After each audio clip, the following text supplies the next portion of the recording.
I, Robot is one of those films that audiences have been waiting for a sequel to for years. The studio wanted to make it happen, but at the time, Will Smith was Hollywood's biggest star, drowning in hundreds of offers.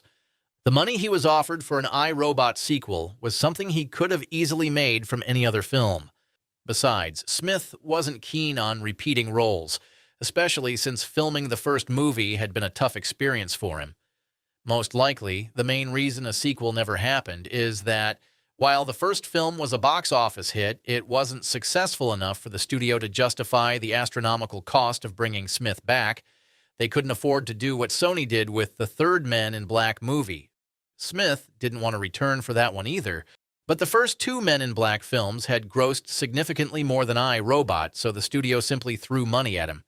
As a result, he made over $100 million from that single film.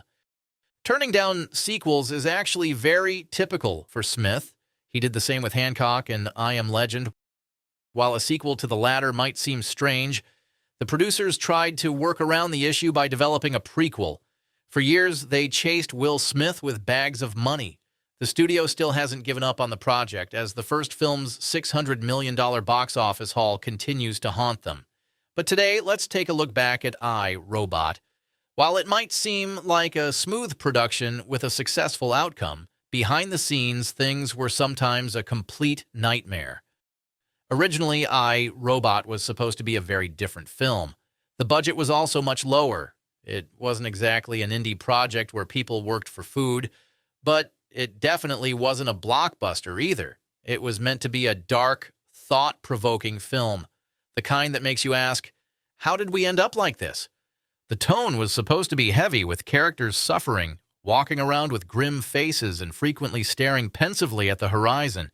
Back then, no one was even thinking about Asimov. He's barely credited in the final film, but initially they weren't going to mention him at all.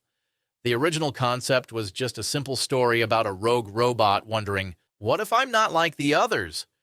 But once the script was ready, Disney, where the project was initially being developed, started worrying that it was too violent. Director Bryan Singer, who was attached at the time, tried to convince them to move forward, but the studio ultimately decided to scrap the project. That's when 20th Century Fox saw potential and had their producers take over. However, they also felt the excessive violence and dark themes had to go. Otherwise, no matter how interesting the concept was, the film wouldn't stand a chance at the box office. That's when they thought of Asimov. Many people assume the film was based on his short story collection, but the filmmakers insist it was only inspired by his works. Asimov became part of the project when the studio realized they already owned the rights to his books, so they wouldn't have to go through the trouble of acquiring them. As the budget ballooned, the studio started looking for a big-name actor whose face could sell the film on posters. Denzel Washington later revealed that he was offered the lead role, but turned it down after reading the script. He thought it was childish and ridiculous. Around the same time, he was also offered the lead in the Manchurian Candidate remake and found that script more appealing. Ironically, that film ended up costing $80 million and flopping at the box office. After Denzel passed, the filmmakers turned to Will Smith. Smith agreed to star in the childish film with the ridiculous script, but demanded $20 million up front and 10% of the box office profits. He had earned the same amount for Men in Black 2, so he expected no less. The studio asked him to lower his demands, and after brief negotiations, he walked away with $28 million in total. Meanwhile, the film's projected budget, originally set at $100 million, suddenly increased by almost a third. While the studio was busy securing a lead actor and watching the budget spiral out of control, the script underwent multiple rewrites, each worse than the last. At one point, Jeff Vintar, known for his work on Final Fantasy, was hired to write the screenplay. But when the studio saw his draft, they immediately fired him, calling it completely unusable. He was replaced by Lawrence Connor and Mark Rosenthal, who had recently written the script for Fox's Planet of the Apes. However, when they submitted their version, they were also promptly fired. Their script was reportedly even worse. The studio then decided to bring back Jeff Vintar and asked him to tone down his script. At the same time, Tom Rothman, then head of Fox, got personally involved. Overflowing with brilliant ideas, he insisted they all be added to the script. When Jeff Vintar finished the rewrite, the studio still thought it was awful and refused to greenlight it. Meanwhile, screenwriter Gary Whitta, known for After Earth and Rogue One, read the script and thought it was the best thing he'd ever seen. But the studio execs disagreed and brought in Akiva Goldsman to rewrite everything from scratch, keeping only the brilliant ideas from Rothman. Even though Goldsman rewrote the script, Jeff Vintar, thanks to the Writers Guild, managed to get his name in the credits, proving that Goldsman was just following orders and mostly copying his work. When I, Robot was released, many people involved in the production said that if something ridiculous happened on screen, it was almost certainly one of Tom Rothman's brilliant ideas that he insisted be included. In the end, the studio was left with a Frankenstein's monster of a script, and Will Smith was locked in for $28 million. However, according to some sources, he wasn't too concerned about the ongoing writer wars. He simply told every new screenwriter the same thing, that in every movie he starred in, he had to save humanity, and insisted they never forget it.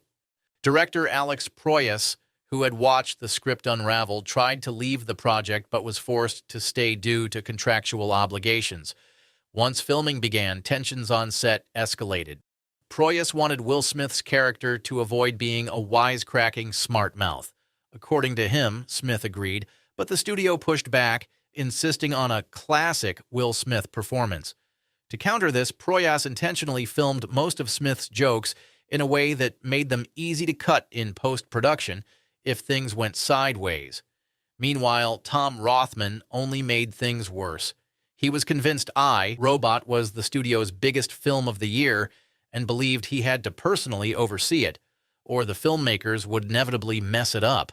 His main target for criticism was Proyas, whose previous films included The Crow and Dark City.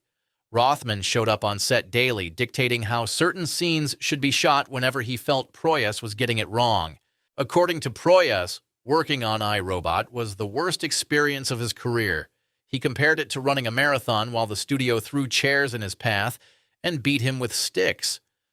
At one point, he even considered openly confronting Rothman, but friends warned him that doing so could end his career, not just in Hollywood, but in Europe as well.